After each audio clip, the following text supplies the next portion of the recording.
안녕하세요. 정문회증 황철중 대표고요. 2021년 4월 27일입니다. 오후 3시 20분 지나고 있죠. 지금 동짤님께서 대동전자 공부해보고 싶습니다 하셨죠? 대동전자 보도록 할게요. 대동전자.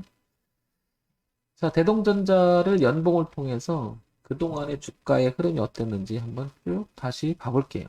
보면요.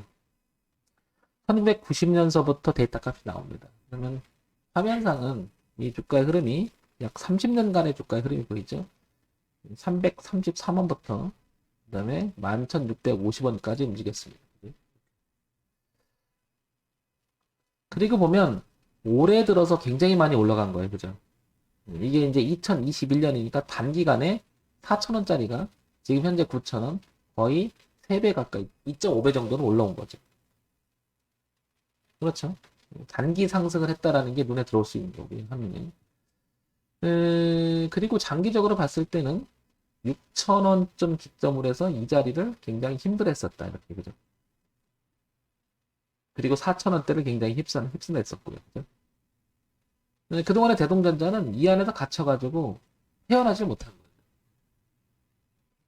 그런 모습들이 보이고요. 어쨌든, 이 주목해볼 뻔히 이 부분 한번 봐볼게요. 이 추세대를 한번 이렇게 연결시키면 굉장히 높게 보이죠. 여기가. 높게 보이고, 그 다음에 이 흐름을 하나 더 이렇게 연결시켜 볼게요. 그리고 여기를 한번 볼게요. 자, 여기를 보게 되면 1차적으로 보면 대트렌드였던 이 1998년 그리고 2014년 이 고점을 연결시켰던 이 저항대가 하나 있었는데 그걸 단숨에 돌파시켜 버리죠. 그러니까 대동전자는 가장 가까운 뒤쪽을 보니까 8,000원의 저항값이 지지를 받긴 가격대가 보입니다. 그러니까 8,000원은 되게 의미 있어 보이고요. 그죠? 이 자리가. 그러니까 소위 말해서 이 자리를 깨고 내려가게 되면 저항이 될 수 있다는 거고, 내려와서 지지하게 되면 다시 반등 여부는 있다는 거죠. 기준을 한번 잡아보는 거죠. 그냥 막연하게 아무 가격대를 가지고 기준을 삼는 것보다는 저런 의미 있는 자리를 한번 찾아보자는 거죠. 그래서 8,000원이라고 하는 자리가 일단은 보입니다. 이렇게. 그리고 만약에 밀리면 오랫동안의 지지하장이 이 자리 6,000원을 넘기지 못하는 이 부분을 안착하지 못했던 부분을 여기를 체킹해 보면 두 군데가 표시가 되죠. 두 군데. 이렇게. 그래서 1차적으로는 8,000원, 2차적으로는 7,000원 이렇게. 근데 지금 11,000원 갖다 이렇게 가버리면 너무 멀어 보이죠. 그러니까 합리적 기준으로 봤을 때는 이 8,000원 언저리는 굉장히 중요한 기준점이라는 것을 알 수 있죠. 기준 가격이라는 걸 알 수 있겠죠. 그래서 연봉을 통해서 대동전자는 8,000원, 그리고 열린 공간은 굉장히 많이 열려 있죠. 우측으로. 14,000, 2,000원까지도 열려 있습니다. 그냥 공간을 한번 봐보는 거죠. 그리고 이 안에 들어오면 지지와 저항이 공존하니까 피곤해지겠죠. 이렇게 기거나 그럴 수 있으니까, 주가가. 그러다 레벨 떨어지면 내려가는 거고, 레벨 높이면 다시 올라가고, 이렇게 되겠죠. 그런 면에서 보면 대동전자는 지금 조정이 아닐까라고 생각이 듭니다. 랠리가 끝난 게 아니라 조정을 주는 게 아닐까, 이렇게. 굉장히 의미가 있다는 거죠. 자, 이런 점 한번 볼 수 있을 것 같고요. 월봉 한번 볼게요. 월봉. 자, 월봉을 다시 한번 세부적으로 이렇게 보면 단기적으로 보게 되면 대동전자는 여기 있었습니다. 거꾸로 보게 되면 저점이 높아지던 부분이죠. 그리고 고점이 동반에 높아진 자리니까 이렇게 보니까요. 여기가 의미 있는 자리였다는 것도 뭐 알게 되죠. 대추되는 거죠. 근접거리에서 봤을 때는 이런 자리가 하나 있었고요. 이렇게. 그죠? 그래서 지금 그 자리인 것 같고요. 아까 이제 큰 자리를 봤더니 이렇게 보니까 8,000원대가 있었던 거죠. 그래서 큰 자리 전체적으로는 8,000원. 단기적으로 보면 지금 9,000원도 의미가 있고, 무엇보다도 단기적인 고점에 대한 이야기. 이어진 이야기가 바로 여기 있다라는 거죠. 이렇게. 이어진다는 거죠. 자, 어쨌든, 요걸 조금 지우면, 가까운 거리에 있는 자리를 보게 되면, 가장 의미 있고 가까운 자리를 생각해 보자면, 이렇게 될 것 같아요. 여기. 얼마? 7,300원과 8,000원은 매우 중요할 것 같습니다. 여기 이탈하는 것은, 여기 이탈하지만 않으면, 눌림으로 볼 수 있다는 거죠. 그게 이제 이렇게 그림상을 보게 되면 이렇게 내려온 자리여서 아까 요거 좀 키워볼게. 무슨 말이냐면 좌우에 한 30년간의 주가 있었던 흐름까지 연결시키면 이런 거죠. 이렇게 되는 거죠. 이렇게. 그리고 여기 지지하장 연결 이렇게. 그래서 여기만 깨지지 않는다면 다시 한번 시도하지 않을까. 왜 기준을 잡을까요? 어떤 분들은 이제 이런 얘기를 하면 이제 차트쟁이가 되고 그림만 갖고 가서 주가를 보는 게 위험하다라고 생각할지 모르겠지만 그러기 전에 너무 잘 맞는 게 많다니까요. 왜냐? 전 늘 이렇게 생각해요. 저만 보는 게 아니라는 거죠. 그래서 기술적 분석 필요하다는 거죠.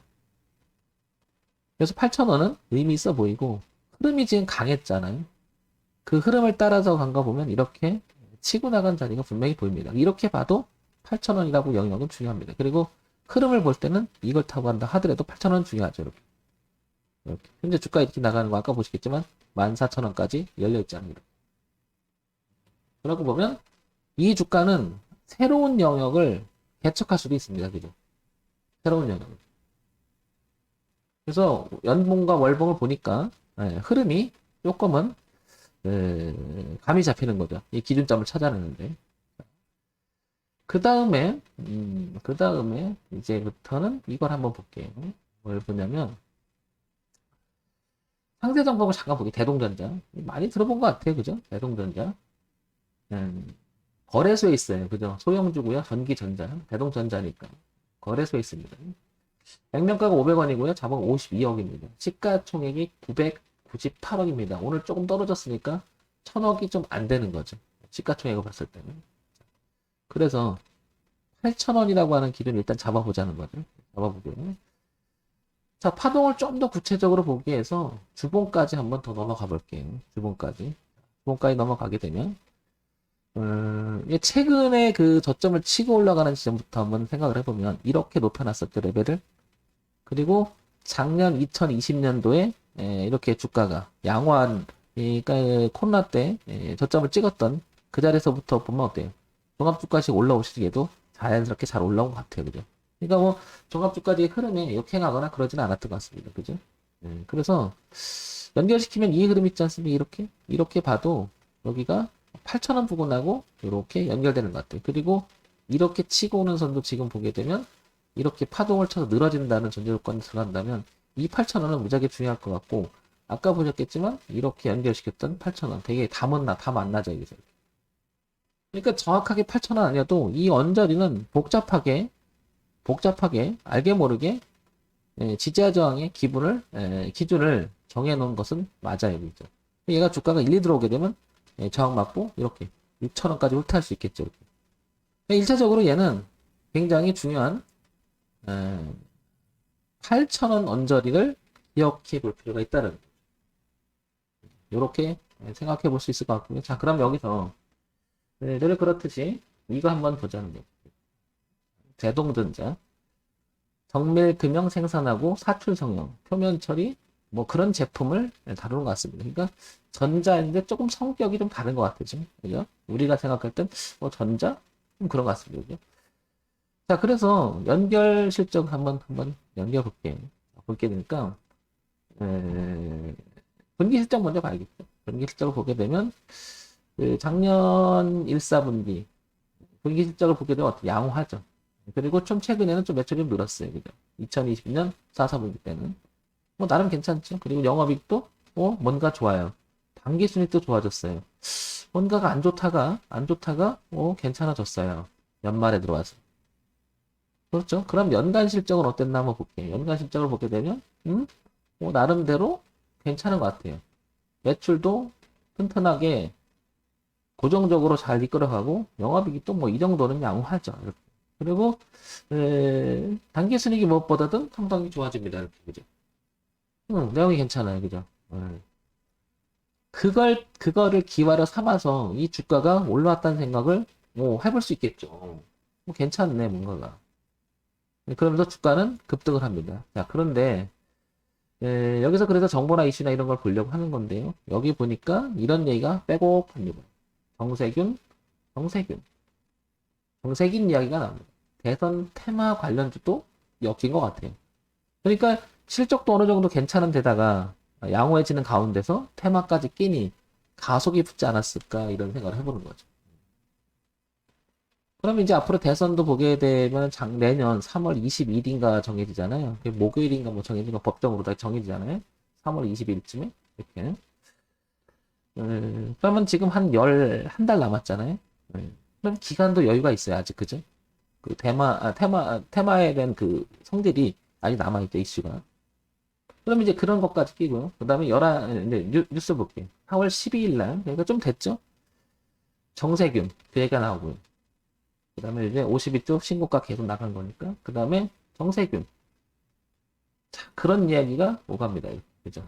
정세균 이야기가. 어쨌든 내용을 보게 되면 이슈도 있고, 내용도 있고, 그래서 주가는 올라가지 않았을까라고. 그러면 더 그 흐름을 이어갈까라고 생각했을 때는, 그러면 이제 월주일을 동시에 따져보면, 좀 전에 우리 이제 했던 것처럼, 이 8,000원에 대한 이야기가 엄청나게 중요한 의미를 보일 수 있다는 거죠. 자, 황 대표는 그래서 지금 오늘 좀 윗골이 달고 떨어지잖아요. 좀 빠지고 있는데, 지속적으로 밀려서 저는 8,000원 부근을 지지 여부가 확인된다면 해볼 것 같아요. 해볼 것 같아요. 왜냐면 8,000원이라고 하는 이 기준이 워낙 뚜렷하게 잘 잡혀 있잖아요. 그래서 8,000원 언저리까지 와서 즉 고가가 이렇게 낮아지다가 다시 저가를 높이면서 변곡을 주면 저는 이때 이거 사볼 것 같아요. 근데 지금은 안 쫓아갈 것 같아요. 너무 비싸졌죠, 그죠? 이만큼 리스크가 커진 거죠, 리스크. 왜냐면 이게 무너지면 이게 많이 무너지잖아요. 이렇게. 아시겠죠? 흐름이 공간이 넓으면. 그러니까 최대한 기준에서 가까울 때. 그 가까운 기준을 지지 여부를 확인해 준다면 한번 도전해 볼 것 같고요. 만약에 그냥 흐름대로 그냥 그대로 이렇게 내려와서 이렇게 있다 그러면 안 할 것 같아요. 돌릴 때. 근데 대동전자는 내용도 있고 테마도 있고 그렇기 때문에 괜찮다라는 판단이 서기 때문에 저는 이걸 눌림이라고 보는 거죠. 눌림이라고. 그러니까 이 시련에서 주가가 지나치니 거품이라고 생각해서 버블 해서 다 처리하고 이렇게 나와서 주가가 흘러내리는 게 아니라 이슈가 있기 때문에 이 시련을 했다가 다시 한 번 더 도전하는 형태가 나오지 않을까 이렇게 생각을 합니다. 그래서 저는 이 기준만 또렷하게 잡혀준다면 대동전자 도전해볼 것 같아요. 위쪽에는 아까 보시겠지만 14,000원까지 열리죠. 이 공간을 보고 그 다음에 최종적으로 보면 6,000원 이탈까지는 봐줘야 되겠죠. 그죠? 6,000원까지. 6,000원까지 8,000원에서 6,000원까지는 봐주겠는데 6,000원 밑에는 도저히 봐줄 수가 없죠. 왜냐하면 애써서 올린 레벨 자체가 다운돼 버리죠. 올라와도 이렇게 저항이 돼 버리니까. 그래서 기억해야 될 가격대는 6,000원은 좀 멀고요. 8,000원 그리고 14,000원 기억해 볼 필요가 있다. 자, 대동전자는 이런 생각으로 한번 잘 보신다면 도움이 되지 않을까 싶습니다. 자, 정문님 지금 황철중 대표였었고요. 좋아요, 구독, 그 다음에 알림 기능 설정 좀 해주세요, 여러분. 정문님 지금 황철중 대표였습니다.